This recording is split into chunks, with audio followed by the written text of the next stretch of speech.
السلام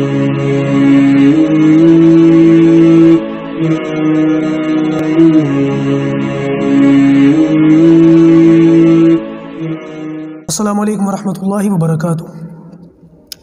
نحمدہ و نصلی علی رسولہ الکریم، اما بعد، اعوذ باللہ من الشیطان الرجیم، بسم اللہ الرحمن الرحیم۔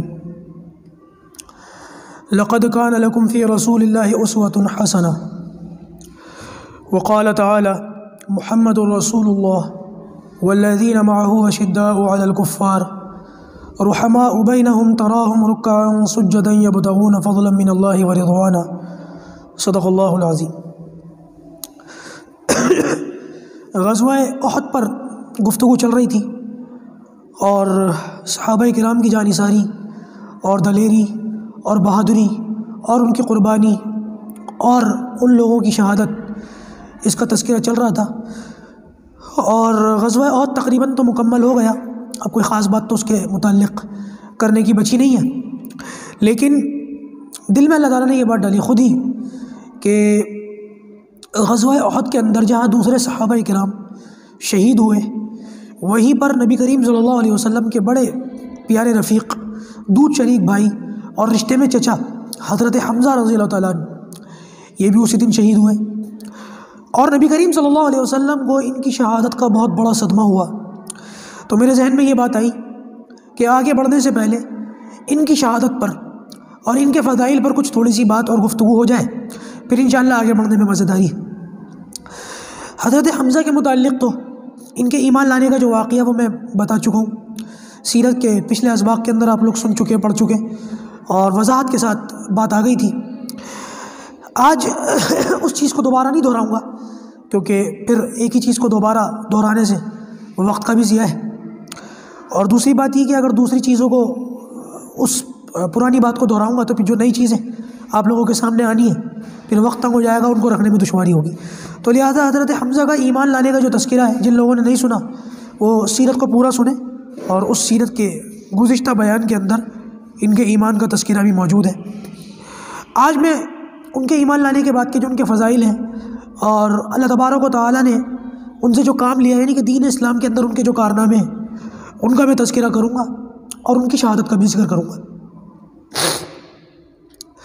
دیکھیے، نبی کریم صلی اللہ علیہ وسلم نے جس طریقے سے یہ ایمان لائے تھے، غیرت تھی، غیرت کی وجہ سے ایمان لائے تھے، اور نبی کریم صلی اللہ علیہ وسلم کے ساتھ جو مظلومانہ معاملہ ہوا تھا ابو جہل کی طرف سے، اس واقعے کی وجہ سے غصے اور غیرت کے اندر ایمان لے آئے، اور ہجرت بھی بڑے زبردست طریقے سے کی۔ ان کے بارے میں ہجرت کا طریقہ بالکل ویسا ہی ملتا ہے جیسا کہ میں نے حضرت عمر فاروق رضی اللہ تعالیٰ عنہ کے متعلق بیان کیا کہ صحابہ کرام تو چھپ چھپ کر کے ہجرت کرتے تھے، لیکن عمر فاروق نے جو ہے وہ ان لوگوں کو للکار کر کے ہجرت کی۔ حضرت حمزہ کے بارے میں بھی یہی بات آتی ہے کہ یہ بھی ہجرت کرنے سے پہلے مشرکین مکہ کے پاس، سرداران قریش کے پاس گئے اور ان کو للکار کر کے آواز دے کر کے کہا کہ میں مدینہ جا رہا ہوں بھتیجے کے پاس، اگر تم میں سے کسی میں ہمت ہے تو مجھے روک کر دکھا دو۔ اس طریقے سے انہوں نے ہجرت کی۔ اچھا جی، مکے کے اندر تو مظلومانہ زندگی گزاری ہے، صحابہ کرام نے پٹتے رہے، مار کھاتے رہے، ظلم برداشت کرتے رہے، حتیٰ کہ کچھ لوگ شہید ہو گئے، کچھ لوگ حبشہ چلے گئے، لیکن اللہ تعالیٰ کی طرف سے جوابی کارروائی کا حکم نہیں آیا تھا، جہاد کا حکم نہیں آیا تھا، بس برداشت کرتے رہو، یہ حکم تھا۔ جب نبی کریم صلی اللہ علیہ وسلم پر ہجرت کا حکم آیا اور صحابہ کرام جوق در جوق، چھپتے چھپاتے یا جیسے بھی دن اور رات میں مدینہ کی جانب ہجرت کر گئے، اور مسلمانوں کی تقریباً ساری ہی تعداد مدینہ شفٹ ہو گئی۔ اب مدینہ کے اندر جو ہے جہاد کا حکم آیا، اسی کے متعلق آپ لوگ سرایا اور غزوات دونوں کی تفصیلات آپ سن چکے ہیں۔ تو جب جہاد کا حکم آیا تو غزوات تو بعد میں ہوئے، پہلے میں نے آپ کو بتایا تھا 4 سرایا ہوئے ہیں، 4 سریے ہوئے، اور 4 میں سے جو سب سے پہلا سریہ ہوا ہے اس میں حضرت حمزہ رضی اللہ تعالیٰ عنہ کو نبی کریم صلی اللہ علیہ وسلم نے اس سریے کا جھنڈا دیا تھا۔ سریے اور جہاد، غزوات، سریہ اور غزوہ دونوں کے اندر میں نے یہ فرق بیان کیا تھا۔ غزوہ اس کو کہتے ہیں جس میں نبی کریم صلی اللہ علیہ وسلم خود بنفس نفیس تشریف لے گئے ہوں، اور سریہ اس کو کہتے ہیں کہ جس میں صحابہ کرام کی مہم گئی ہو، اللہ کے رسول اس میں ساتھ رہ گئے ہوں۔ تو جو سب سے پہلا سریہ، سب سے پہلا معاملہ، جو سب سے پہلا لشکر جو نکلا مسلمانوں کی طرف سے، اس میں حضرت حمزہ رضی اللہ تعالیٰ عنہ کو نبی کریم صلی اللہ علیہ وسلم نے اس سریے کا جھنڈا دیا تھا۔ تو یہ اپنے فضائل میں اس بات کو گنتے تھے کہ جو سب سے پہلی مہم چلی ہے دین اسلام کی طرف سے جہاد کا حکم آنے کے بعد، اس کا جھنڈا میرے ہاتھ میں تھا۔ اچھا جی، بدر کے اندر بڑی زبردست ان کی بہادری اور دلیری کے واقعات ہیں۔ امیہ نام کا ایک شخص ہے، ایک تو وہ امیہ ہے جو بدر میں مارا گیا، وہ الگ ہے، یہ دوسرا امیہ ہے کیونکہ وہ تو حضرت بلال کے ہاتھوں جہنم پہنچا۔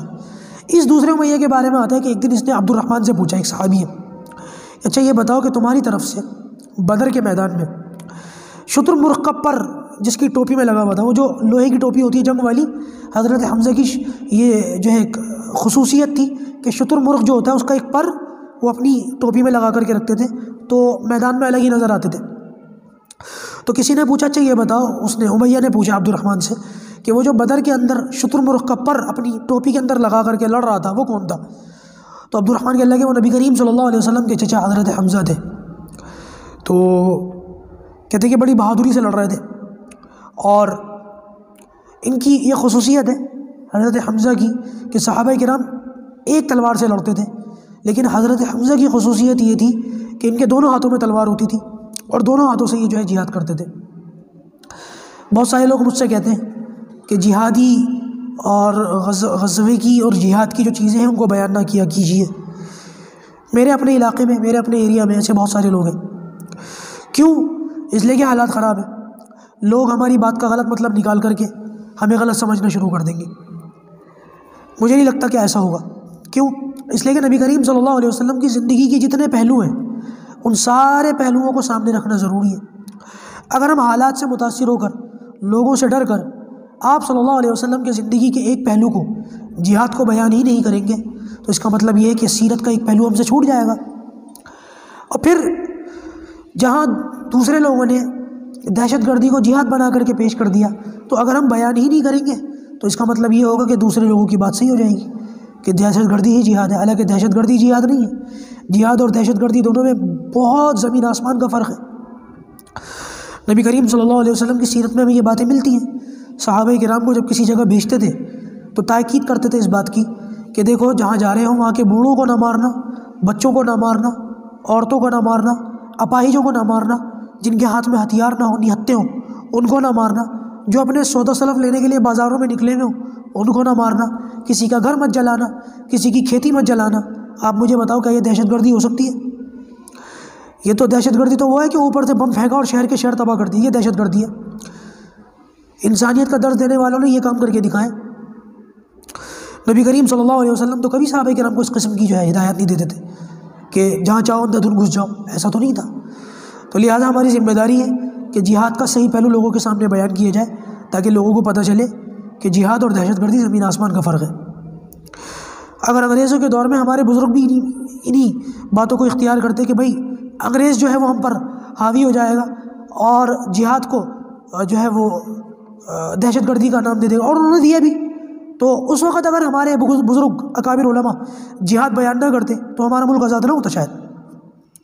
بہرحال دونوں کے اندر فرق ہے۔ تو یہ جو حضرت حمزہ ہیں ان کے ہاتھوں بدر میں ایک شخص مارا گیا، طعیمہ ابن عدی اس کا نام تھا۔ جب وہ مارا گیا تو اس کا ایک بھتیجا تھا جبیر کو جو ہے اپنے چچا کا بدلہ لینا تھا، تو جبیر نے وحشی ایک شخص آتا ہے اس کو تیار کیا حضرت حمزہ کو قتل کرنے کے لیے احد کے اندر۔ اور یہ جو وحشی ہیں حضرت حمزہ انہی کے ہاتھوں سے جو ہے شہید بھی ہوئے۔ یہ جو وحشی تھے بعد میں ایمان لائے تھے، کلمہ پڑھ لیا تھا انہوں نے، حضرت وحشی رضی اللہ تعالیٰ عنہ، اور نبی کریم صلی اللہ علیہ وسلم نے ان کے ایمان کو قبول بھی کر لیا، ایکسیپٹ بھی کر لیا کہ اچھا تم ایمان لے آؤ، ٹھیک ہے تم مسلمان سمجھے جاؤ گے۔ تو یہ جو معاملہ ہے وحشی کا، کہتے ہیں کہ میں تیار ہو گیا کہ مجھے ایگریمنٹ ہو گیا تھا میرا کہ اگر میں نے حمزہ کو قتل کر دیا تو مجھے آزاد کر دیا جائے گا، غلام تھے۔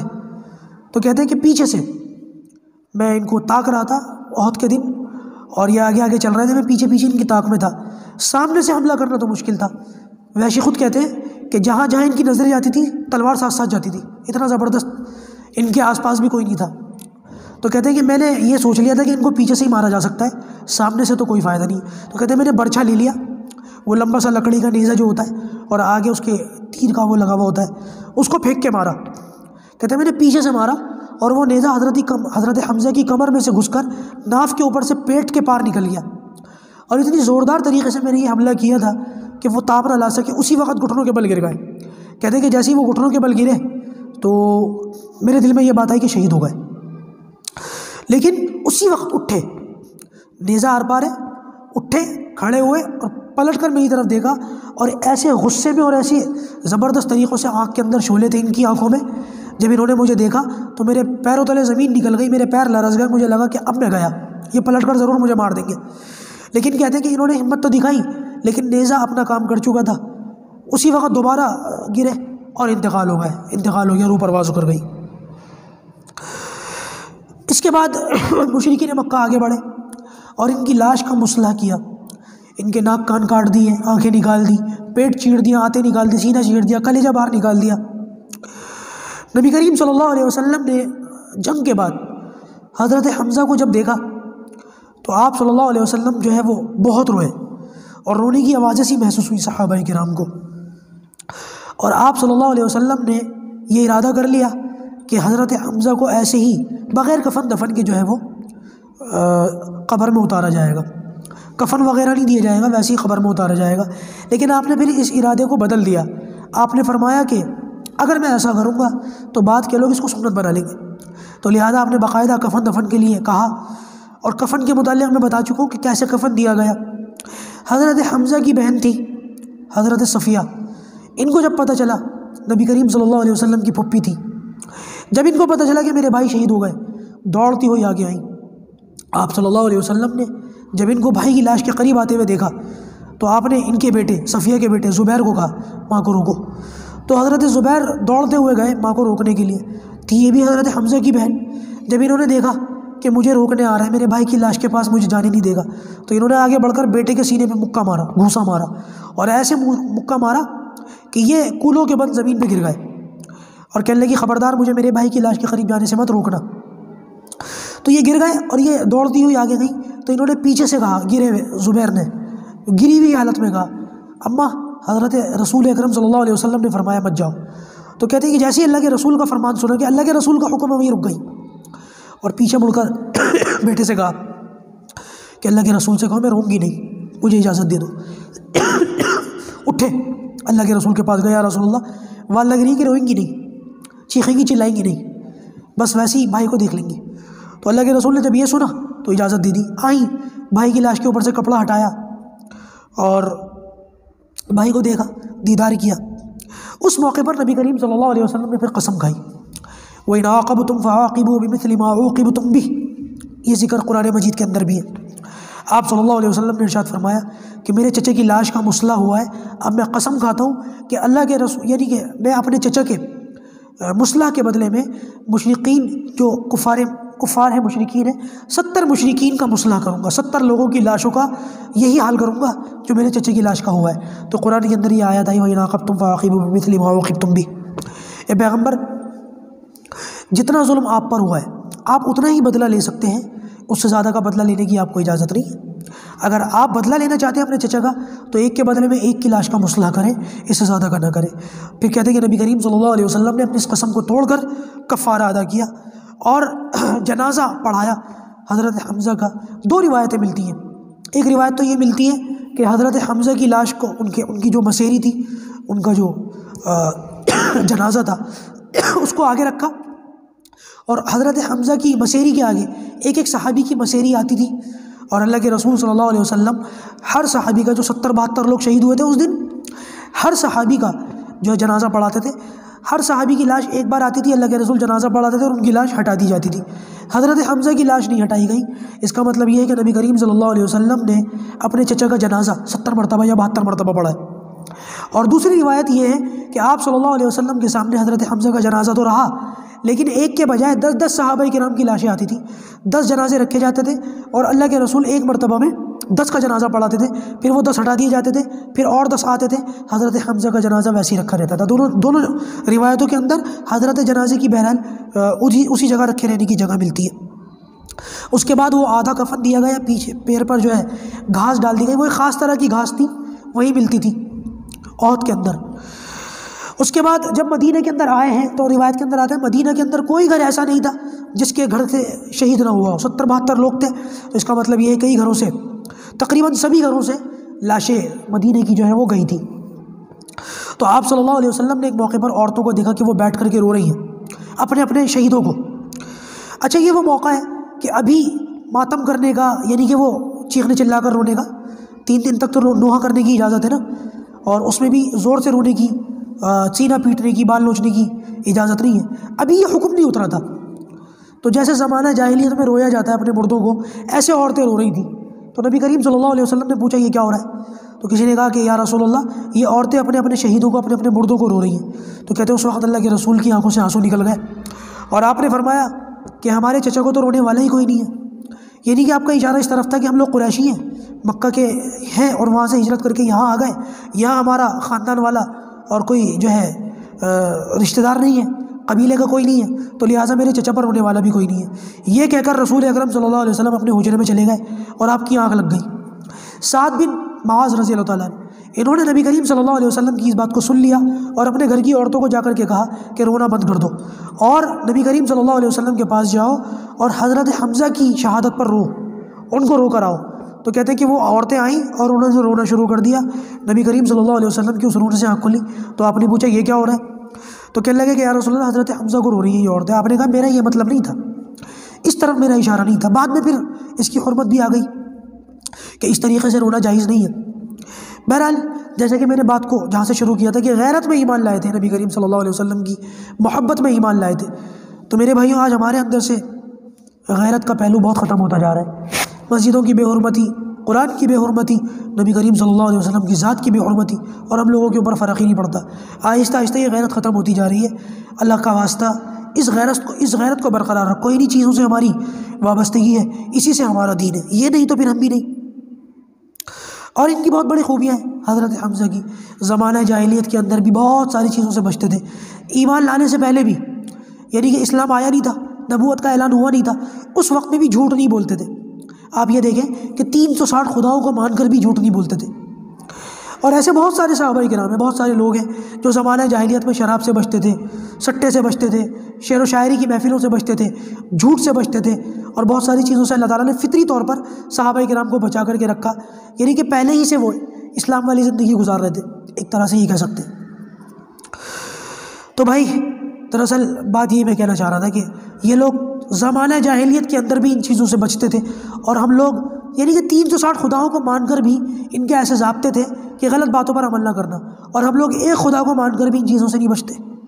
آپ یہ دیکھیں نا کہ نبی کریم صلی اللہ علیہ وسلم جب ہجرت کی رات میں نکلے تو 100 لوگوں نے گھیر کر نبی کریم صلی اللہ علیہ وسلم کے حجرے کو گھیر لیا کہ باہر نکلیں گے تو ماریں گے. تو یہ جو 100 لوگ باہر کھڑے ہوئے اور آپ صلی اللہ علیہ وسلم کے نکلنے کا انکار کر رہے ہیں, انتظار کر رہے ہیں, یہ لوگ اندر کیوں نہیں گئے؟ اندر جا کے قتل کیوں نہیں کیا؟ 360 خداؤں کو ماننے والوں کا بھی یہ معاملہ تھا کہ کسی کو گھر کے اندر گھس کے نہیں مارنا, باہر نکلے گا چاہے جانی دشمن کیوں نہ ہو تب للکار کر کے ماریں گے. اور آج ہم اخباروں کے اندر پڑھتے ہیں کہ گھروں کے اندر گھس کے عورتوں پر ہاتھ ڈال دیا, بچیوں کو قتل کر دیا, لوگوں کو بوڑھوں کو مار دیا. یہ حالت ہے. اس میں کوئی مذہب والا معاملہ نہیں.